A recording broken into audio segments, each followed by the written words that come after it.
And the award for Best Named Journalist, given the topic he's covering, goes to John Bacon, author of Wild Boars Overrun, Islamic State Position, Kill 3 Militants.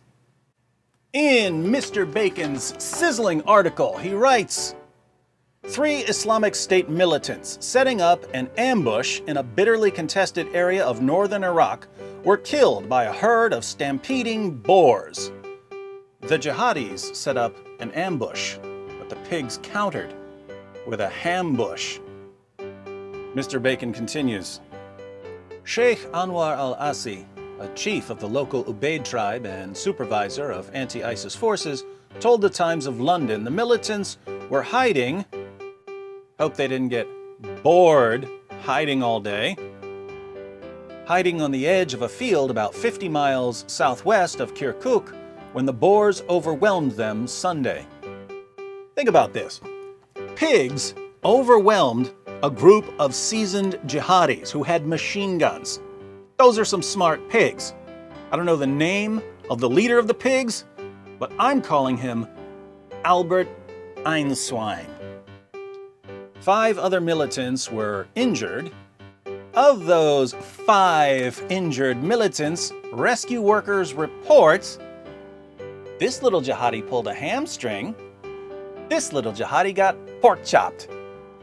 This little jihadi needed ointment. This little jihadi got into a ambulance. And this little jihadi went wee, wee, wee, wee, all the way to the next hellhole he'd be hiding in until those pigs hunt him down. Because once a pig gets a taste for jihadi flesh, nothing else will satisfy it. Join the jihad, it's a great life.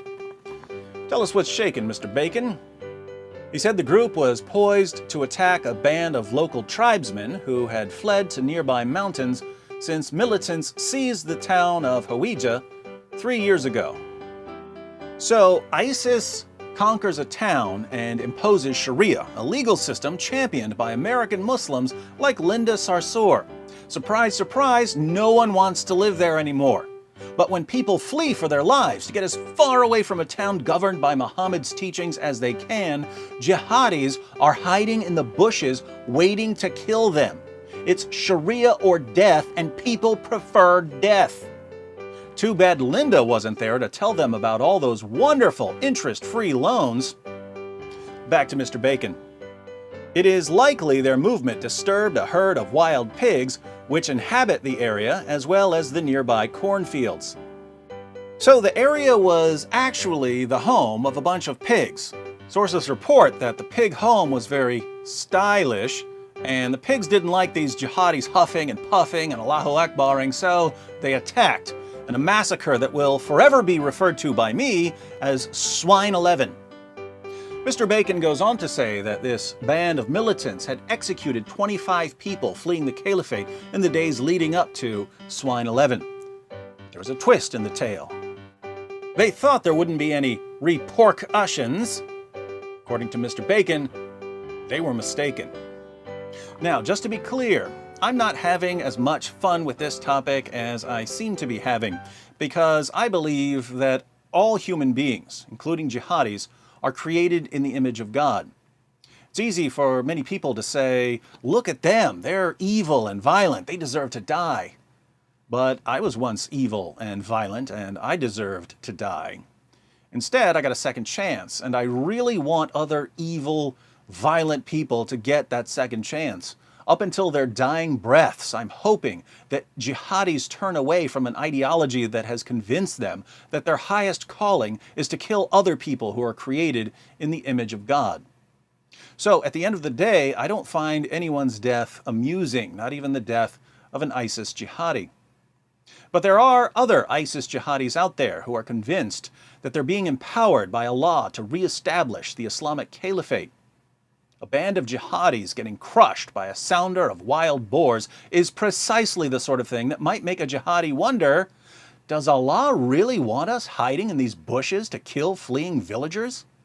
How are my brothers who got trampled by pigs going to explain their deaths to their virgins in paradise?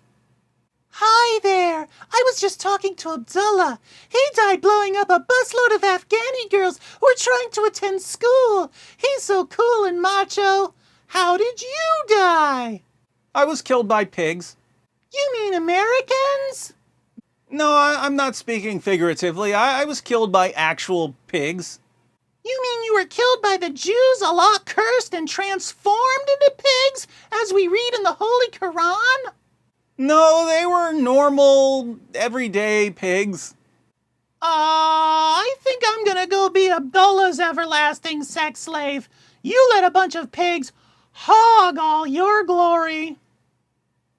So, in our efforts to save lives, we need to squeal with laughter as we remind jihadis of the Swine 11 massacre. I can only think of one death in all of Islamic history that's more disgraceful, from an Islamic perspective, than that of the jihadis who got trampled by pigs on Swine 11. The most disgraceful death in history, from an Islamic perspective, was Muhammad's. Women, pigs, and Jews are the bottom of the Islamic barrel, according to Allah and Muhammad. Women are the worst of genders, pigs are the worst of animals, Jews are the worst of creatures. Jihadis are now being killed by pigs. But as disgraceful as that is, Muhammad was killed by a Jewish woman. And the full story is much, much worse if you're a Muslim. That's why Muslim scholars hide the facts about Muhammad's death from their followers. But you can get the full story by watching this video, Who Killed Muhammad? Once you Muslims learn the truth about how your prophet died, you'll be saying, That's all, folks.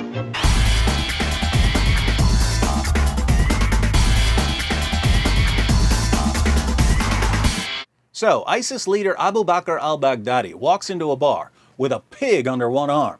The bartender says, "Get that disgusting animal out of here." Al-Baghdadi gets mad and yells, "Don't talk about my pig like that." The bartender replies, "I was talking to the pig."